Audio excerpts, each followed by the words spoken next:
Samantala, balikan na po natin si John Consulta. Kaugnay pa rin nga sa libu-libong pisong halaga ng pera, droga at mga mamahaling gamit na nakuha sa loob ng Bucor. John?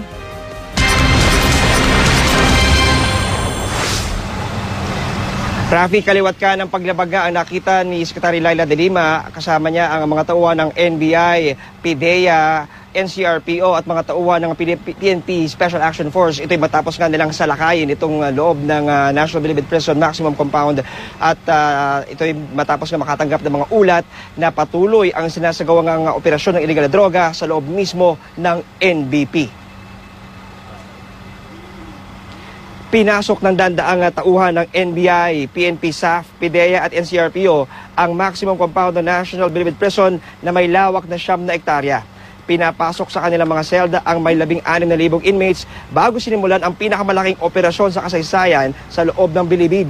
Agaw pansin ang mga nadiskubring luxury items sa loob ng mga mararangyang kubol tulad ng 50-inch flat TV, split-type aircons, home theater, router at Wi-Fi o internet connections, LCD projector, sangkaterma mga cellphones, sauna facility at high-tech na jacuzzi. Sa mga pinasok ng mga kubol, nakita ang napakaraming pera na nakakahalaga ng halos 2 milyong piso, kabilang mamahaling mga alahas at relo tulad ng Rolex, Patek, Panerai at iba pa. Ang pinaka-nakakagulat, na-discover din ang kilo-kilong shabu, mga drug paraphernalia sa iba't ibang bahagi ng Bilibid. At nakakita rin sila, Rafi, ng mga listahan na pininiwala ang mga transaksyon ng illegal na droga. Ayon kay Secretary Laila De Lima, kinumpirma lamang ng sinagawang operasyon ang pagpapatuloy ng drug operation sa loob mismo ng Bilibid Prison, kung kaya kanyang iniutos ang pag-alis ng 20 drug lords sa Bilibid at pansamantalang inilipat sa mga undisclosed holding facility ng DOJ.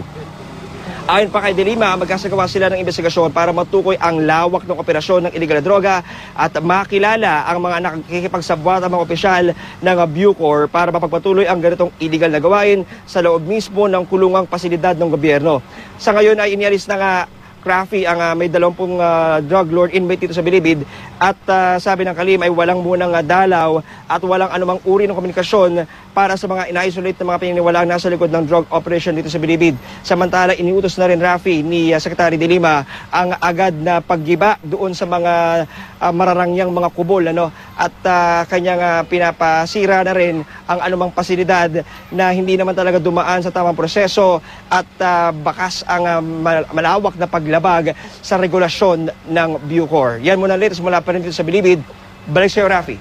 John, pakidescribe nga pag sinabing kubol, kasi ang idea natin kapag preso, di ba, malaking building yan, marami sila mga preso doon. Pero itong kubol ay parang special arrangement. At sino lang yung mga nandito? Pakidescribe nga kung ano yung kubol, John. Actually, yung mga kubol, Rafi, mga lugar kung saan nagkakaroon ng pagkakataon yung mga sinasabi nga nating mga special inmates, mga tulad nito mga drug lords kung saan ay nilalagay sila.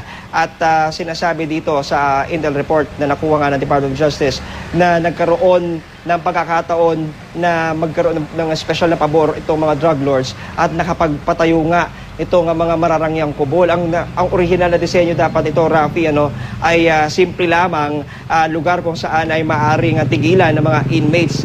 Pero ang problema, Rafi, kung talagang nakikita mo ng personal itong mga kubol na inikutan kanina namin, ay magugulat ka talaga. At dahil mas mamahalin pa ang itsura kumpara sa mga nagmamahal ng mga condo units at mga bahay sa mga exclusive subdivisions. At ang maliwanag dito, Rafi, sa pagtatanong ni Secretary De Lima ay hindi daw dumaan sa tamang mga permits itong pagka-construct itong mga kubol nito.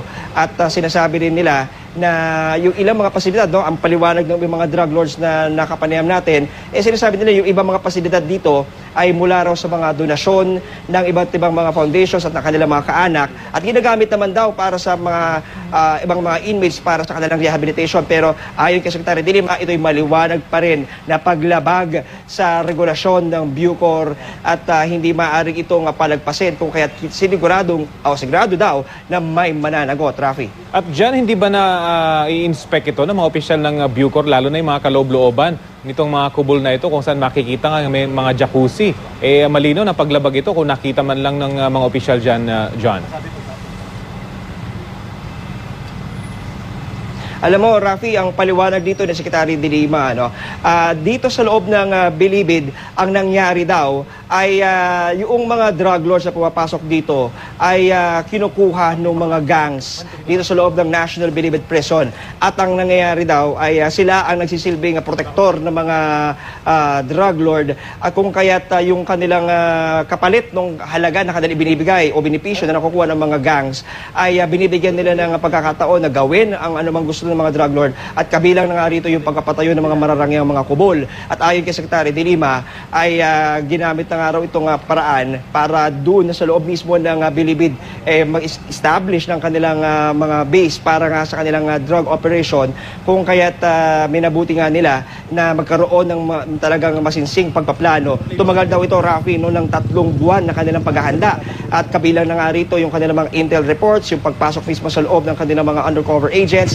At sa panahon nga ito ay kanilang minabuti na isagawa na itong pagsalakay para nang sa gayon ay matigil na o masawata itong illegal na operasyon ng droga sa loob mismo ng ating pasilidad dito sa New Bilibid Prison. Rafi. Okay, maraming salamat. John Consulta.